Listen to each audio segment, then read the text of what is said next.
지난 시간에 이제 우리가 두 번째 재앙인 나팔 재앙이죠. 인 재앙 말고 나팔 재앙이죠. 그래서 이제 다섯 번째, 여섯째 재앙을 봤는데, 그러면 그게 이제 끝나고 나면 당연히 일곱 번째 재앙으로 넘어가야 됩니다. 그렇죠?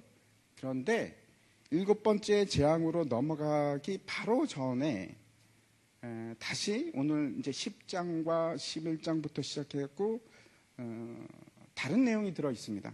쉼표와 같습니다. 일종의 재앙 중에 들어있는 가운데 잠깐 쉬어가는 쉼표 비슷한 역할을 하는데, 지난주 이제 여섯 번째 나팔 재앙에 대해서 우리가 보면서 결론이 이겁니다. 살인과 복술과 음행과 도적질을 회개하지 아니하더라. 그것이 결론이었습니다. 무서운 재앙이 내리고 엄청난 고통이 임했음에도 불구하고 회개하지 않더라. 마치 제가 이제 어떤 그걸 이제 묵상하면서 어떤 생각이 들었는가 하면, 영화를 보면, 호러물 보면 계속해서 이제 귀신이 나오지 않습니까? 귀신 같은 게 막 무서운 것들이 나오고 실컷 시달리고 나서 정말 무서운 거는 마지막에 이제 끝날 때 그 실컷 당하던 그 주인공도 역시 귀신이었더라. 그러면은 굉장히 무섭지 않습니까? 섬뜩하고 마치 그런 일 비슷한 그 등골이 오싹하는 겁니다. 그래도 회개하지 않아? 이제 앞에서 우리가 이제 가운데로 오면서 마치 이제 공부하듯이 그렇게 해서 좀 힘들 수도 있었는데, 제가 여러분에게 당부하고 싶은 거는, 제가 이제 그냥 하지 않고 되게 공부를 많이 하고 합니다. 이 요한계시록을. 그래서 최신의 어떤 의견들도 제가 다 보고 주장들도 보고 그러고 제가 여러분에게 말씀을 전합니다. 그래서 굉장히 정리해서 말씀드린 겁니다. 이 사람 의견, 저 사람 의견 다 여러 가지를 다 보면서 그 중에서 가장 올바르다고 생각하는 주장, 그리고 성경이 말하는 것이 어떤 것일까 생각하면서 제가 말씀을 드립니다. 그래서 제가 뭐 자신 있습니다 이렇게는 말씀 못 드리지만 굉장히 올바른 해석이라고 생각합니다. 그래서 이거를 힘들더라도 여러분 요한계시록을 여러분이 끝까지 이해하시고 한번 들으시면 분명히 유익이 있습니다. 앞으로 당할 여러 가지 일들에 대해서 분명히 하나님께서 우리에게 말씀하신 것을 이해하고 그 일들을 당하는 것과 전혀 모르는 채 당하는 것은 당연히 다릅니다. 그래서 여러분 이거 지금 시작을 했으니까 요한계시록을 반드시 끝까지 한번 들으십시오. 왜냐하면 흔하지가 않지 않습니까? 요한계시록을 끝까지 내가 이해한다는 것이 그렇게 쉬운 일은 아닙니다. 이렇게 어디 흔하게 자주 들을 수 있는 것은 아닙니다. 또 제가 왜 그러냐면 많은 그 주장들이 잘못된 주장들이 많이 있기 때문에 그렇습니다. 그래서 좀 힘들더라도 여러분 이거는 끝까지 들으면 참 복이 될 줄로 믿습니다. 이제 10장에서 보면은 사도 요한이 지금 다른 장면을 지금 얘기를 하고 있는데 10장부터 시작해서 14장까지는 보통 일반적으로 사람들이 얘기하는 대환란의 내용입니다. 그래서 여러분 이게 666 같은 것이 이제 등장을 합니다. 등장을 하고 사람들이 많은 관심을 가지고 있는 장들입니다. 12장부터 시작해서 한 14장까지. 11장 이제 다음 시간에 우리가 할 텐데 한때, 두때 반, 3년 반이라고 흔히 얘기하는 거기에 대해서도 이제 우리가 배울 겁니다. 그럼 여러분 그때는 꼭 들으시기 바랍니다. 왜냐하면 굉장히 핵심되는 내용 중에 하나이기 때문에 그렇습니다. 이 전체적인 윤곽을 잡는 데 굉장히 도움이 됩니다. 3년 반이 도대체 무엇인가.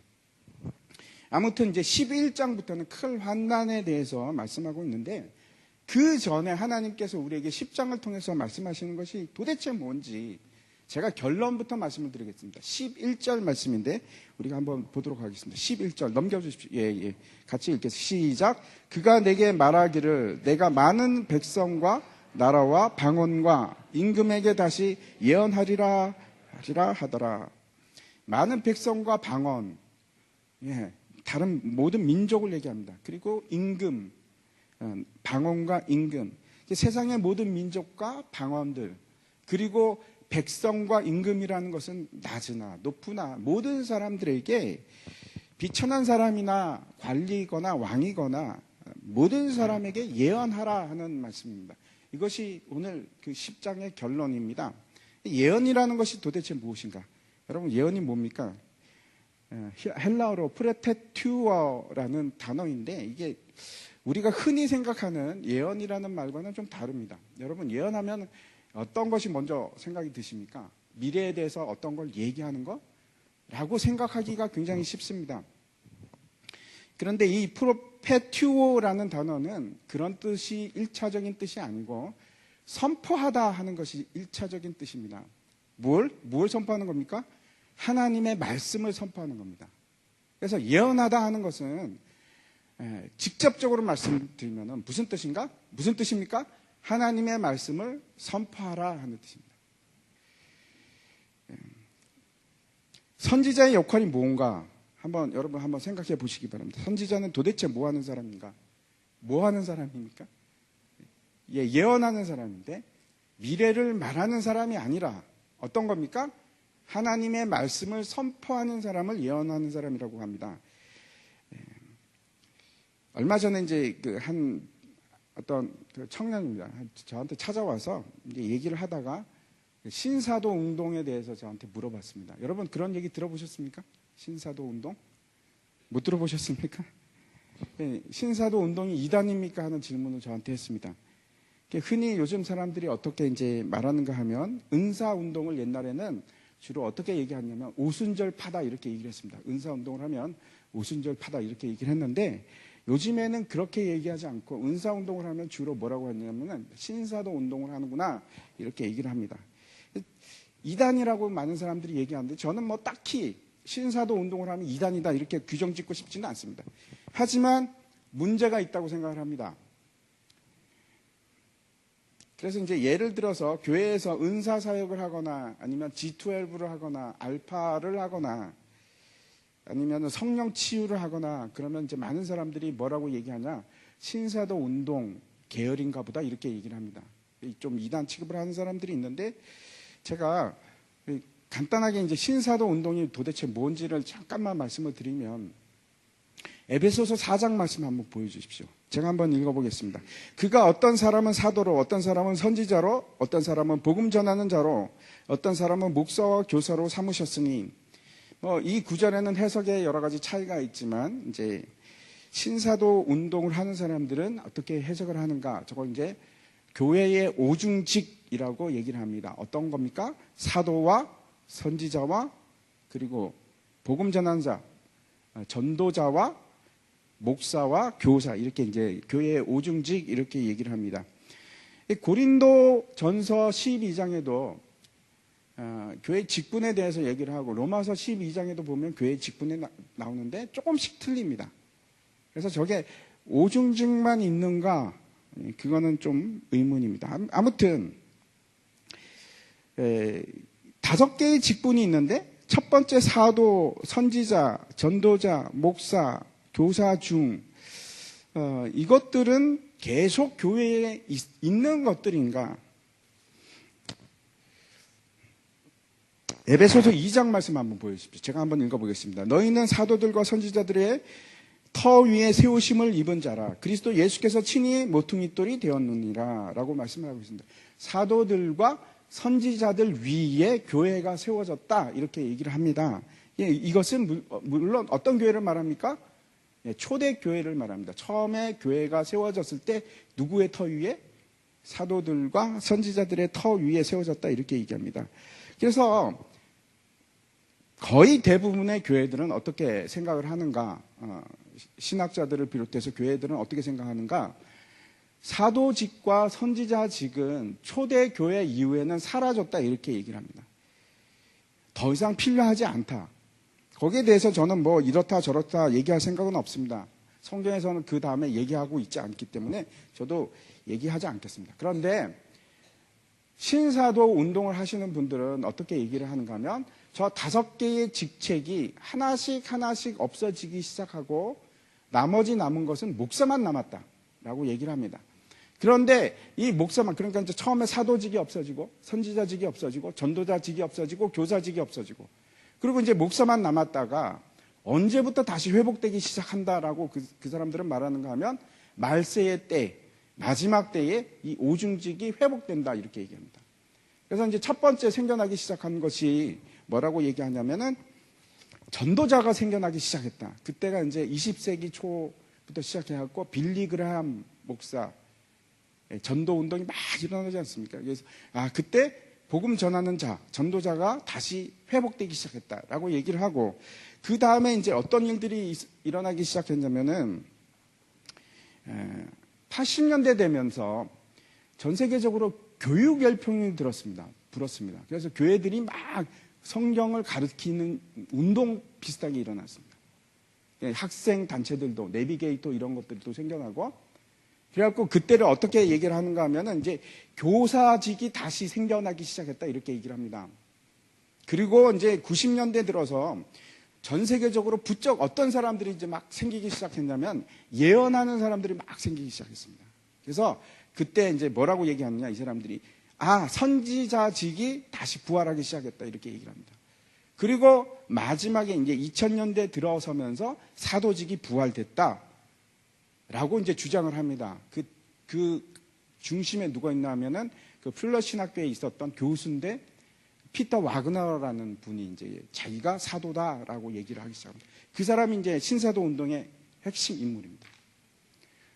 저는 믿지 않습니다. 그 사람이 사도라고 얘기하는 걸 저는 이해할 수가 없습니다. 그런데 아무튼 이렇게 해서 하나씩 그 직들이 다 부활해서 이제는 5개의 직책이 교회에 존재한다라고 얘기하는 분들이 이제 신사도 운동을 하시는 분들입니다. 그래서 신사도 운동을 한다고 해서 꼭 성령 사역의 중심을 두는 사람은 모두 신사도 운동이다 이렇게 얘기할 수는 없고, 그 사람들은 핵심 뭐냐, 사도직이 부활했다 하는 사람들입니다. 그리고 이제 이 사람들이 주장하는 것이 있는데 어떤 걸 주장하냐면 부의 이동, 그리고 마지막 대추수가 있다 하는 얘기를 합니다. 그래서 혹시 이제 단체 중에서 하베스트 이런 말이 들어가거나 이런 교회 이름에 하베스트, 추수 뭐 이런 게 들어가면 저 교회는 신사도 운동하는 계열의 단체구나 뭐 이렇게 생각할 수 있습니다. 그리고 또 뭐 어떤 말들을 하냐면 새 포도주는 새 부대 이런 말을 자주 합니다. 왜 제가 이 신사도 운동 얘기를 이렇게 하는가 하면, 지금 이제 교회들 보면은 어떤 교회들은 선지 학교가 있습니다. 이런 말 들어보셨습니까? 선지자 학교. 그런 거 막 교육하는 교회가 있습니다. 왜? 거기는 선지자직이 부활했다고 생각하는 교회입니다. 신사도 운동을 하는 거죠. 우리 교회는 그렇지는 않습니다. 그런데 이제 이 분들이 물론 예언이라는 것을 하나님의 말씀을 선포하는 것이라고도 하지만, 되게 많은 사람들이 어떤 생각을 가지고 있는가 하면 예언이라는 것은 미래에 대한 일들을 말하는 사람이다 이렇게 생각하는 겁니다. 아니요, 그렇지 않습니다. 제가 그 얘기를 하려고 지금 신사도 운동까지 꺼냈는데, 프로페튜오라는 예언하다 하는 말은 그런 말이 아니고 무슨 말입니까? 하나님의 말씀을 선포하다 하는 겁니다. 하나님의 말씀을 선포하는 거예요. 다시 한번 생각해 보십시오. 모든 민족과 모든 백성과 임금에게 뭘 하라고요? 우리 보고 하나님의 말씀을 선포하라. 그것이 오늘의 결론입니다. 그러면 이제 다시 1절부터 한번 보도록 하겠습니다. 본문 내용을 한번 보겠습니다. 1절 같이 한번 읽어보겠습니다. 10장 1절입니다. 없습니까? 안 넘어갑니까? 예, 10장 1절입니다. 읽겠습니다. 시작. 내가 또 보니 힘센 다른 천사가 구름을 입고 하늘에서 내려오는데 그 머리 위에 무지개가 있고 그 얼굴은 해 같고 그 발은 불기둥 같으며. 저 앞에 이제 잠깐 앞에 한 장 넘겨주십시오. 제가 이제 빠뜨렸는데 저분이 피터 와그너입니다. 근데 돌아가셨습니다. 얼마 전에 돌아가고 그 사도직을 누구한테 물려줬는가? 지금 뭐 사도가 저분 얘기로는 80명인가 있다고 얘기를 하는데, 하여튼 밑에 한국계 목사님인데 최안이라는 분입니다. 저 사람이 사도 중에 지금 가장 높은 사도라고 얘기를 합니다. 넘겨주십시오. 다시. 또 다른 천사가 등장하는데 그 천사가 어떤 천사입니까? 힘센 천사다 이렇게 얘기를 합니다. 이 천사가 도대체 누군가? 또 말이 많습니다. 누구다 어쩌다 뭐 말이 많은데 사람들이 궁금하게 생각하고 저 사람이 누굴까? 제가 말씀드렸는데 저건 별로 중요하지 않습니다. 저 천사가 누군지는 중요하지 않습니다. 그런데 사람들이 어떻게 생각하냐면 예수님일 거야 라고 많이 생각을 합니다. 한번 보시기 바랍니다. 정말 예수님인가? 구름을 입고 옵니다. 구름을 입었다는 것이 옷으로 입었다는 것이 아니고 주위에 뭐가 있다는 뜻입니까? 예, 구름이 있는 상태. 구름이 무엇을 뜻하는지 혹시 아십니까? 성경에서 하나님의 영광입니다. 하나님의 영광을 입고 하늘에서 내려오는데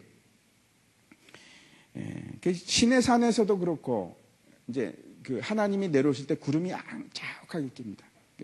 그리고 이제 광야에서도 그렇고 그리고 나서 이제 또 머리에 무지개가 있습니다. 무지개는 뭘까요? 하나님의 영광의 광채를 얘기합니다. 계시록 4장 3절인데 한번 보면은 또 무지개가 있어 보좌에 들렀는데 그 모양이 녹보석 같더라. 앉으신 이가 누군가 하면 하나님입니다. 그러니까 저것도 보면서 그렇지. 하나님의 영광의 광채가 쫙 둘렀으니까 아마 예수님일 거예요. 또 하나는 해와 같다. 계시록 1장에 보면은 예수님을 표현할 때 그 얼굴이 해와 같다라고 표현을 합니다. 그래서 아마 예수님일 거야 라고 얘기를 하는데 문제는 뭔가 하면 요한계시록에서는 예수님을 천사라고 부른 적이 없습니다. 다른 곳에서는 그런 곳이 있는데 요한계시록에서는 천사라고 부른 적이 없습니다. 그러면 무지개는 뭐고 구름은 뭐고 해가 얼굴이 해 같은 것은 뭘까? 하나님의 지금 영광이 임했고 하나님의 권세를 가지고 일하고 있다 하는 것을 보여주는 것으로 생각을 합니다. 이 10장에 나오는 천사의 모습과 굉장히 비슷한 것이 하나 있습니다. 어딘가 하면 다니엘서인데 한번 보여주십시오. 제가 12장 1절부터 3절까지 읽겠습니다. 그때에 내 민족을 호위하는 큰 군주 미가엘이 일어날 것이요 또 환란이 있으리니 이는 개국 이래로 그때까지 없던 환란일 것이며 그때에 내 백성 중 책에 기록된 모든 자가 구원을 받을 것이라. 땅의 티끌 가운데서 자는 자 중에서 많은 사람이 깨어나 영생을 받을 자도 있겠고 수치를 당하여서 영원히 부끄러움을 당할 자도 있을 것이며 지혜 있는 자는 궁창의 빛과 같이 빛날 것이요 많은 사람을 옳은 대로 돌아오게 한 자는 별과 같이 영원토록 빛나리라. 다니엘서 12장 3절은 참고로 말씀드리면 우리 교회 지난해 표였습니다. 마태복음 24장에 보면 이런 말씀이 있습니다. 창세부터 지금까지 이 같은 환란은 전에도 없었고 후에도 없었다. 1절 보십시오.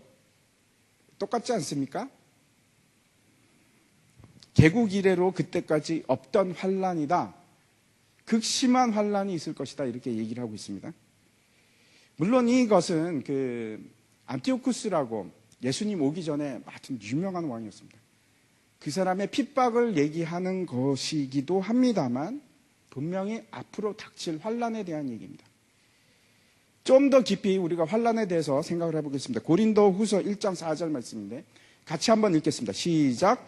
우리의 모든 환란 중에서 우리를 위로하사 우리로 하여금 하나님께 받는 위로로서 모든 환란 중에 있는 자들을 능히 위로하게 하시는 이시로다.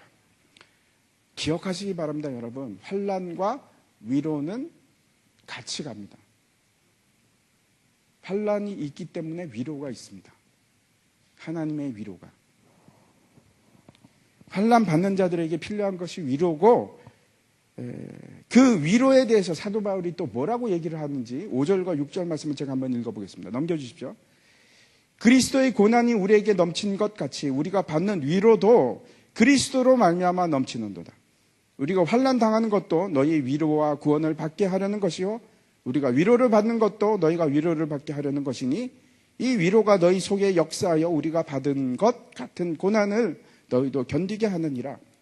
우리가 환난을 당하게 되고 고난을 받게 될 때 필요한 것이 위로인데 기억해야 할 것이 우리가 그리스도와 연합한다는 것이 도대체 무엇인가?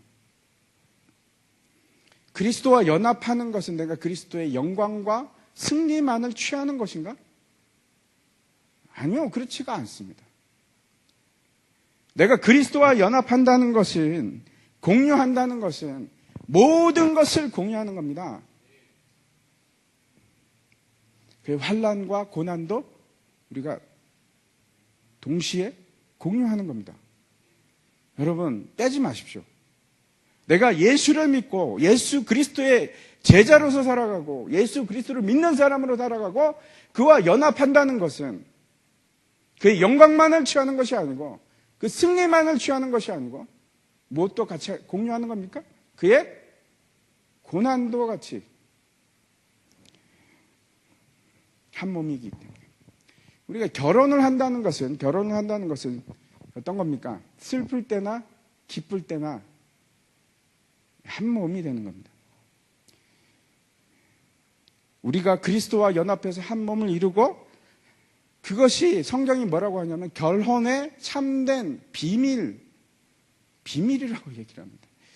요즘에 이제 제가 결혼식에 가면 어떤 때는 좀 이해할 수도 없고 아쉬운 것도 있고 뭔가 하면 조금씩 결혼식이 경건함이나 이런 것이 아니고 재미로 바뀌고 있습니다. 여러분도 아시죠? 신나고 춤을 추고 공연을 하는 것처럼 그런 느낌으로 바뀌고 가는데 가장 아쉬운 것은 이 결혼식의 본질이 무엇인지를 잘 모르는 것 같아서 제가 그런 생각이 듭니다. 여러분, 결혼식이 어떤 겁니까? 핵심이 뭔가 하면 두 사람 하나님 앞에서 예수님을 안 믿는 사람들도 있으니까 아무튼 두 사람이 언약을 하는 겁니다. 약속을 하는 겁니다. 맹세를 하는 겁니다. 뭐에 대해서? 기쁠 때나 슬플 때나 행복함도 고난도 함께 하자 하는 약속입니다. 죽을 때까지 우리는 그 일을 같이 하겠습니다 하는 맹세를 하는 것이 결혼식입니다. 그래서 서약을 합니다. 그런데 그런 서약을 하지 않고 요즘에는 어떤 서약을 합니까? 절대로 살을 찌지 않겠습니다. 이런 남편이 그런 약속을 합니다. 아내는 남편에게 맛있는 것을 가끔 한 번씩 요리해 주겠습니다. 너무 이상하지 않습니까? 결혼식이 그런 걸 약속하는 장소입니까?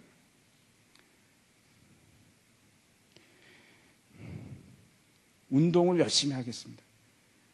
어떻게 그런 게 결혼식의 언약이 될 수가 있습니까? 이게 본질이 아닙니다. 그런 걸 약속 안 해도 됩니다. 근데 결혼에 분명한 약속이 뭐가 필요하냐면 내가 슬플 때나 힘들 때나 기쁠 때나 감사할 때나 언제든지 내가 한 몸으로 같이 연합하겠습니다 하는 것이 결혼식의 본질입니다.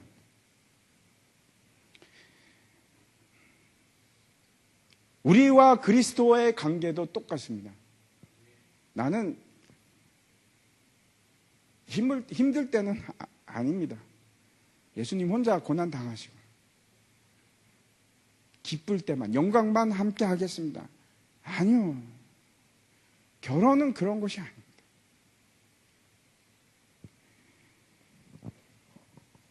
당연히 그리스도의 영광에 동참하기 위해서 우리가 고난도 함께 받는 것이 그것이 예수 그리스도의 신부가 되는 겁니다.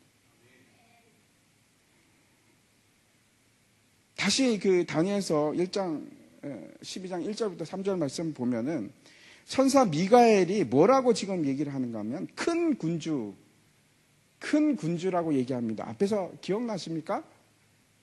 그 계시록 10장에서 힘센 천사라고 나와 있는데 여기서는 큰 군주라는 건 큰 통치자라는 뜻입니다. 뒤에 쭉 보면은 계속해서 그 내용들이 일치합니다.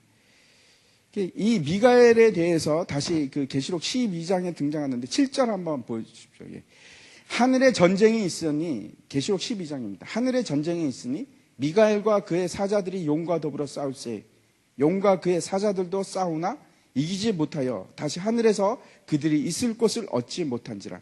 그 시점은 알 수 없지만 과거형으로 되어 있습니다. 과거형으로 되어 있는데 용과 미가엘이 전투를 벌려서 더 이상 용이 누굴까요? 사탄입니다. 사탄이 더 이상 하늘에서는 머무를 수 있는 곳이 없어집니다. 그래서 어디로 갑니까? 땅으로 옵니다. 땅. 우리가 주기도문을 할 때도 뭐 어떻게 됩니까? 뜻이 하늘에서 이루어진 것과 같이 땅에서도 이루어지이다. 다시 이제 12장 마지막 절을 보면 요한계시록 12장 17절인데 이렇게 되어 있습니다. 용이 여자에게 분노하여 돌아가서 그 여자의 남은 자손 곧 하나님의 계명을 지키며 예수의 증거를 가진 자들과 더불어 싸우려고 바다 모래 위에 서 있더라.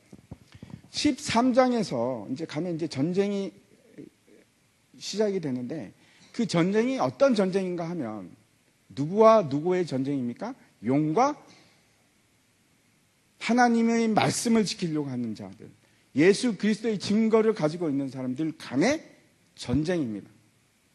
근데 그 전쟁이 어떤 전쟁일 것 같습니까? 그 답이 오늘 10장 마지막 절에 있습니다. 복음을 선포하는 것. 그 전쟁을 합니다.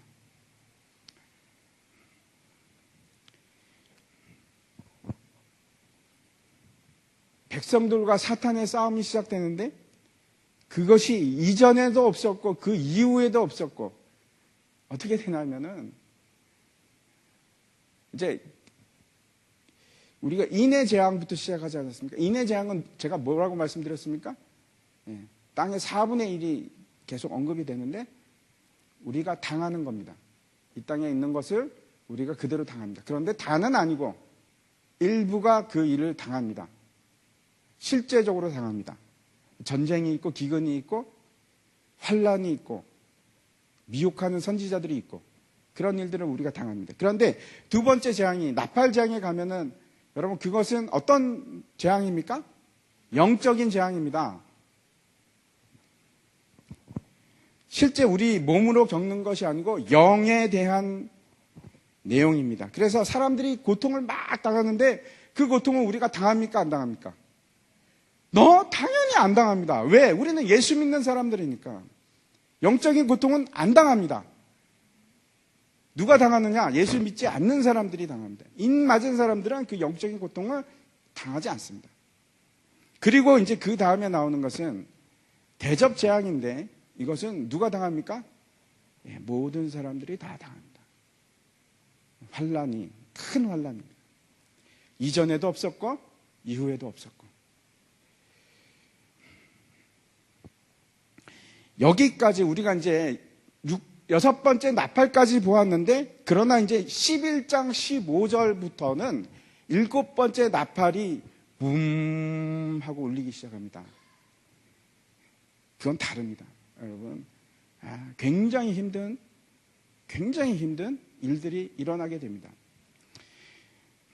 다시 우리가 다니엘서 12장 3절 한번 보여주십시오. 3절에 지혜 있는 자는 궁창의 빛과 같이 빛날 것이요 많은 사람을 옳은 대로 돌아오게 한 자는 별과 같이 영원토록 빛나리라. 뭐라고 하는가 하면 그 앞에 부끄러움과 수치를 당할 자도 있을 것이고 하지만 지혜 있는 자는 마치 궁창에 빛나는 별과 같이 빛나서 근데 그 사람들이 누굽니까? 뭐라고 되어 있습니까? 많은 사람을 옳은 대로 돌아오게 하는 자들이 바로 그런 사람들입니다. 누구? 하나님의 말씀을 선포하는 사람들.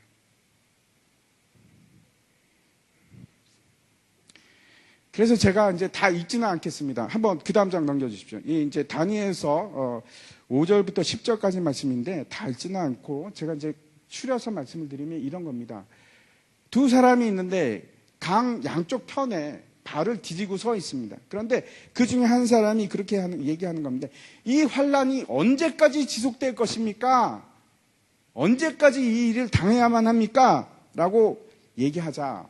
그 또 한 장 넘겨주십시오. 그랬더니 이제 뭐라고 얘기하는가 하면은 한때, 두때, 반때가 지나고 이때 여기 나옵니다. 한때, 두때, 반때가 지나고 성도의 권세가 다 깨어질 때까지 성도의 권세가 다 망가질 때까지 그때까지 이 일이 있을 것이다 라고 얘기합니다. 성도의 권세가 다 망가지는 건 무슨 뜻입니까? 완전히 패한 것처럼 보일 때까지 교회가, 하나님의 교회가 완전히 죽은 자처럼 보일 때까지, 그때까지 환난이 지속될 것이다 라고 얘기를 합니다. 그런데 그 와중에 많은 사람들이 이 연단 가운데 스스로 정결케 한답니다. 스스로 정결케 할 것이지만 악한 사람들은 여전히 깨닫지 못하리라. 그리고 뭐라고 하냐면 이 말을 마지막 때까지 봉해라, 비밀로 해라. 오늘 본문에도 똑같은 내용이 나옵니다. 계시록 10장에도 보면 이렇게 얘기합니다. 10장에 보면은 우레소리가 말한 것을 임봉하고 기록하지 말라. 도대체 무슨 말을 기록했길래 이걸 말하지 말라고 할까? 그 내용이 나옵니다.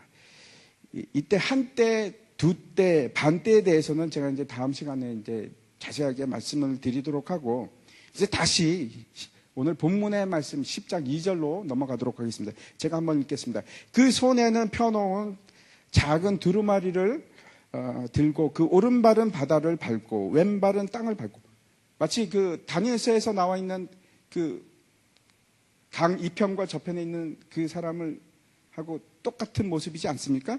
그리고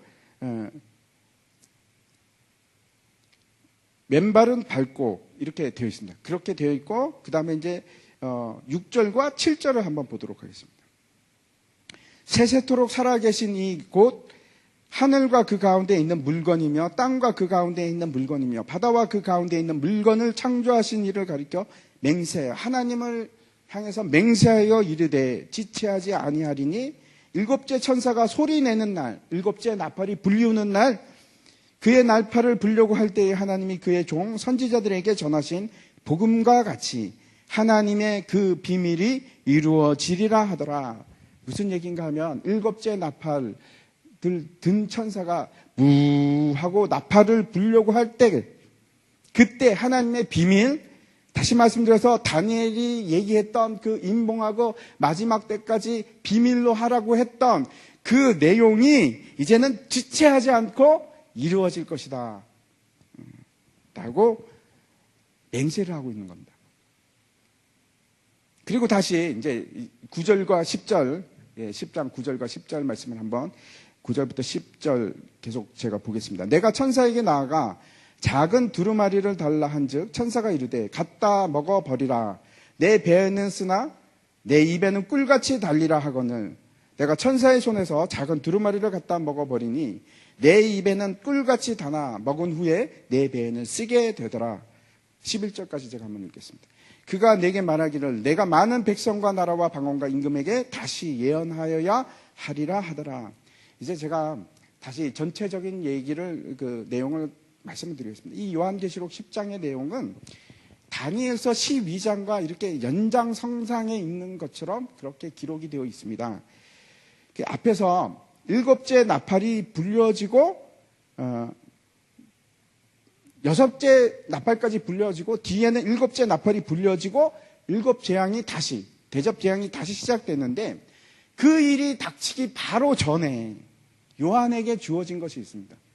환란, 큰 환란이 이루어지기 바로 전에 요한에게 뭐가 주어지는가 하면 작은 책이 주어지는 겁니다. 여기서는 두루마리라고 나옵니다.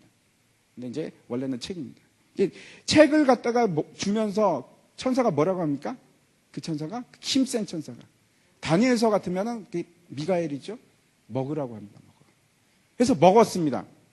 먹었더니 너무 단 겁니다. 꿀송이처럼 답니다. 근데 그것이 뱃속에 들어갔다. 뱃속에 들어간 거는 이제 소화되기 시작한 겁니다. 소화되기 시작하자 너무 이상하죠? 입에서 써야 되는데 그게 아니고 뱃속에 들어갔는데 우리가 어떻게 느끼겠습니까? 그런데 배에서 맛이 느껴지기 시작하는데 쓴맛, 지독하게 쓴맛이 소화가 되기 시작하니까 그 맛이 느껴지는 겁니다. 쓰라리게 하는 겁니다. 복음이 그런 겁니다. 복음이. 예수 그리스도와 연합해서 한 몸을 이루게 되는 것. 그거는 여러분 고난도 함께 받겠다 하는 뜻입니다. 내가 복음을 소화하고 그 복음으로 내가 말씀을 선포하기 시작하니까 그 일이 얼마나 나를 쓰라리게 하는지 뿐만 아닙니다. 그 복음이 내 속에서 소화가 되면서 나를 변화시키기 시작하니까 깎이기 시작하는데, 내 자신이 막 깎이기 시작하는데 이루 말할 수 없는 고통을 느낍니다. 쓴맛이. 디모데 후서 3장 12절 말씀입니다. 같이 한번 읽겠습니다. 시작. 그리스도 예수 안에서 경건하게 살고자 하는 박해를 받으리라. 믿으십니까? 아멘 하시는 분 두 분만 아멘을 하셨는데 안 믿기시죠? 다시 한번 다른 로마서 8장 17절 말씀 보여주시겠습니다.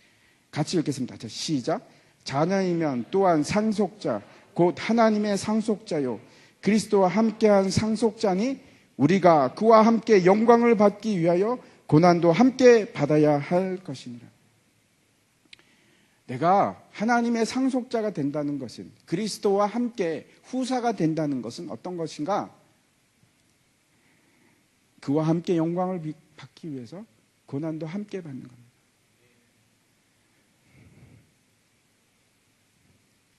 그래서 야고보 사도는 뭐라고 얘기를 하는가?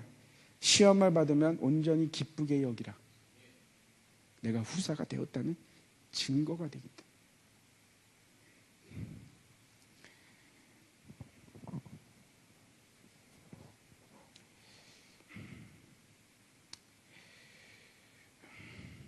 사람이 변하는가? 여러분 어떻게 생각하십니까? 기본적으로 사람이 변합니까? 환난을 당하면 변합니까? 고통을 당하니까 변했습니까? 말을 안 들을 때 애들은 말을 안 들으면 이제 때리지 않습니까? 막 때리면 어떻게 합니까? 애들이 변합니까? 잘 안 변합니다. 홍수 심판을 한번 생각해 보시기 바랍니다. 하나님께서 이 세상이 죄가 관영함을 보시고 홍수로 다 쓸어버리십니다. 그리고 나서 이제 노아의 자손들만 남게 되는데 그들이 어땠습니까? 안 변합니다. 그리고 나서 하나님께서 뭐라고 하시냐면 이 이후에 내가 물로 다시는 사람을 심판하지 않으리라. 왜? 사람은 어릴 때부터 그 계획하는 바가 악하기 때문에 포기하십니다. 여러분, 우리가 아픔을 당한다고 해서 내가 사람이 되는 것이 아니고 우리가 변할 수 있는 유일한 방법이 있습니다. 그게 뭘까요? 하나님의 말씀, 예수 그리스도. 다른 것은 절대로 우리를 바꿀 수가 없습니다. 에베소서 5장 26절의 말씀입니다. 제가 한번 읽겠습니다. 이는 곧 물로 씻어 말씀으로 깨끗하게 하사 거룩하게 하시고. 사람을 거룩하게 만드는 데는 딱 두 가지 방법인데, 첫 번째 어떻게 하냐면 물로 씻어. 물로 씻는다는 것은 성령으로 우리를 씻으시겠다는 겁니다. 그리고 말씀으로 우리를 거룩하게 합니다. 우리가 변화를 받는 것은 여러분 다른 것이 아니고 복음입니다. 복음 외에는 아무것도 우리를 바꿀 수 없습니다. 제가 아까 아픔에 대해서 말씀드렸는데, 고난에 대해서 말씀드렸는데, 율법이 그겁니다. 율법은 우리가 죄인인 것을 깨닫게 합니다. 하지만 율법은 우리를 변화시킵니까? 아니요. 단 요만큼도 변화시키지 못합니다. 우리를 변화시키는 것은 오직 복음, 하나님의 말씀. 심판으로 사람이 변할 수 있다면 여러분, 교도소에 사람 보내면 다 새 사람이 되어야 됩니다. 근데 그렇지 않습니다. 전혀 바뀌지 않습니다. 제가 확신합니다. 형을 산다고 해서 사람이 바뀌지 않습니다. 때려도 안 되고 수양을 시켜도 안 되고, 유일하게 사람을 변화시키고 흰 옷을 입게 만드는 유일한 방법은 하나님의 말씀을 선포함으로 가능하게 됩니다.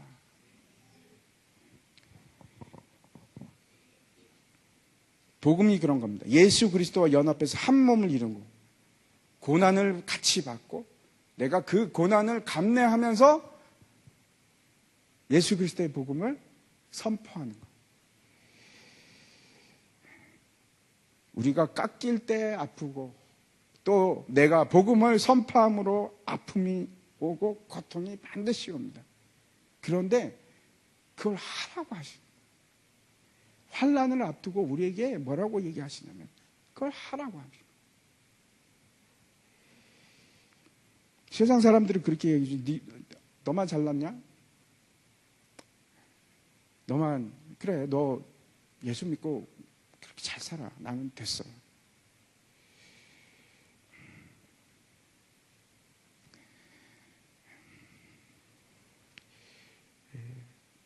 안 때리면 다행입니다. 그 일들이 우리 앞에 있습니다. 이제 막 소금 안 뿌리면 다행입니다. 그런 말 하면. 하지만은 이제 7째 나팔이 불리우기 시작하면 이제는 그 기회마저도 없습니다. 우리에게 주어지는 시간이 한정이 되어 있습니다.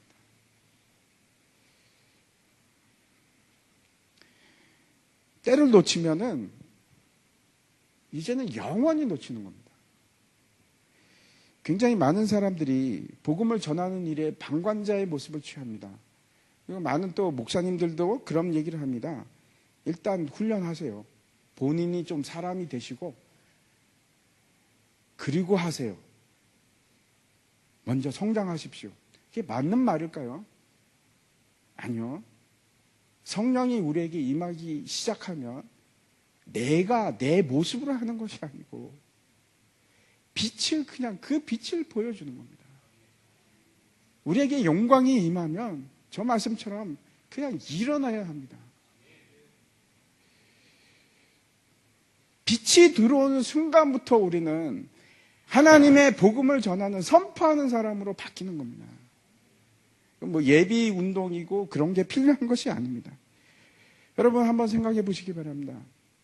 사랑은 언제 합니까? 내가 성숙하기 시작할 때까지 머물고 있다가 내가 성숙해지면 그때부터 사랑합니까? 아니요. 처음부터 사랑하는 겁니다. 성숙하지 못해도 사랑하는 것이고 그 사랑하는 것이 결국 무엇인가 하면 죽어가는 사람들에게 복음을 선포하는 것, 그게 사랑입니다. 오늘 본문의 마지막 11절 다시 한번 보여주십시오. 같이 한번 읽겠습니다. 시작. 내가 많은 백성과 나라와 방언과 임금에게 다시 예언하여야 하리라. 말씀을 선포하여야 하리라 하는 말씀입니다. 제가 이제 이란에 있을 때 우리와 함께 교회를 하던 그 자말이라는 친구가 있었습니다. 이 이란에서 이제 잡히기 전에 이 자말이 제가 이제 한번 말씀을 드렸지만 그 딸 때문에 어마어마하게 은혜를 받았습니다. 그 무슨 은혜인가 하면 그 딸이 심장병으로 죽을 수밖에 없는 상태였는데 그래서 이제 제가 막 우리 교회도 막 우리 소망교회도 기도 부탁드리고 그랬었는데 기적이 일어났습니다. 우리 한국에서 그 엑스레이 촬영했던 걸 갖다 주니까 한국에 있는 의사들이 살아날 확률은 20%도 안 됩니다. 10% 될까 말까 합니다. 죽습니다. 그렇게 얘기했습니다. 근데 그 딸이 살았습니다. 수술해가지고 지금 9살이 됐습니다. 미국에서 살고 있는데 자말이 그 딸이 이제 수술받고 나서 너무나 많은 은혜를 받았어요. 하나님 살아계신 걸 체험한 겁니다. 그러고 나서는 이제 이 사람이 제정신이 아닌 겁니다. 만나는 사람마다 복음을 전하기 시작하는데 심지어는 제가 이제 겁날 정도로 옆에 있는 제가 겁날 정도로 부탁대고 막 복음을 전하기 시작하는 겁니다. 이 자말이. 심지어는 몰라라고 있는데 몰라는 어떤 사람인가 하면 우리 기독교로 치면은 목사입니다. 이슬람교 목사인데 그 몰라에게 막 복음을 전하는 겁니다. 그래서 제가 정신이 있나 잡혀가려고 이제 완전 포기했구나 하는 생각까지 했어요. 그리고 얼마 안 있어서 우리가 다 잡혔는데 그 일이 우리가 이제 잡혔던 발단 중에 하나입니다. 여러 가지 요소 중에 하나입니다. 예수 믿는다는 것은 여러분, 그런 겁니다. 내가 저 사람에게 복음을 전하면 내가 손해를 볼까? 손해를 봐도 전하는 거예요. 내가 저 사람한테 복음을 전하면 혹시 내가 죽을까?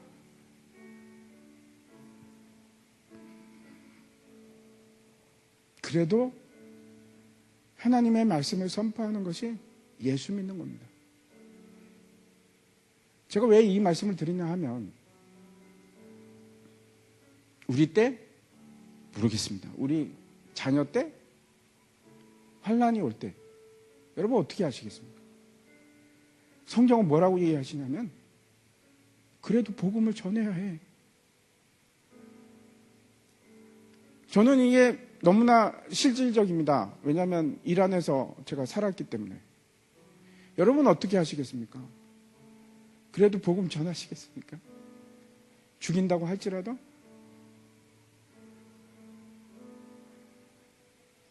그렇지 않은 자들은 수치를 당할 것이요. 그래도 복음을 전하는 자는, 하나님의 말씀을 선포하는 자는 별과 같이 빛날 것이라고. 많은 자들을 옳은 길로 돌이키는 자는 별과 같이 빛날 것이라고 하나님께서 말씀하시는 거예요.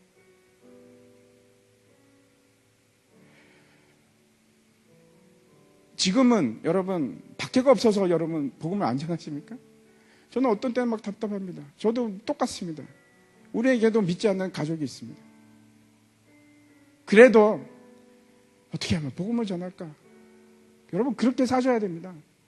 포기하지 마십시오. 저는 포기하는 사람도 보면 어떻게 하려고, 가족인데, 아들인데 시간이 있는 것처럼 얘기하시는 거 보면 정말 답답합니다. 시간이 없습니다. 여러분의 남편이 그냥 그날 계속 시간이 많으리라고 생각하십니까?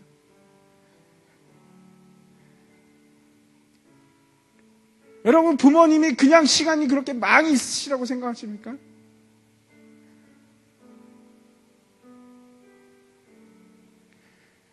예수 믿는다는 것은 핵심 중에 하나가 복을 나누는 겁니다. 그게 복음입니다. 근데 그 복을 나눈다는 것이 무언가 하나님의 말씀을 선포하는 것입니다. 내가 불이익을 당하건 어떻게 되건 상관없이 그게 내가 하나님의 영광에 참여하는 방법입니다. 그게 거룩한 겁니다. 그게 거룩한 거죠. 그것이 하나님의 옳은 길로 가는 것입니다. 가만히 있는 걸 하나님께서 그걸 복음이라고 얘기하지 않습니다. 그걸 구원이라고 얘기하지 않습니다. 내 속에 성령이 들어가서 진짜 내 속에 성령이 살아계시면은 내가 외치게끔 만드는 겁니다. 복음을.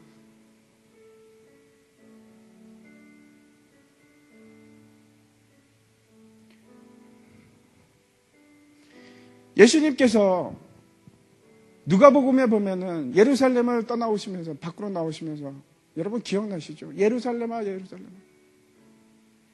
내가 암탉이 병아리를 품듯이 얼마나 내가 품으려고 했는데 눈물을 흘리십니다. 내가 예수 그리스도와 연합한다는 것은 그 예수 그리스도의 심정을 나도 함께 공유하는 겁니다. 죽어가는 영혼을 보면서 내 가슴이 무너져 내리면서 눈물이 흘러내리는 거예요.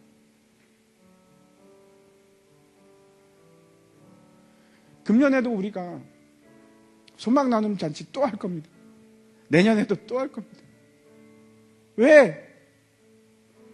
여러분 그런 말 하지 마십시오. 어떤 분은 저한테 그런 말을 해서 제가 많이 속상했습니다. 교세를 부리려고. 아니요, 그래서 하는 게 아닙니다, 여러분. 그게 우리의 본질이기 때문에 그렇습니다. 그게 복음이기 때문에 그런 겁니다.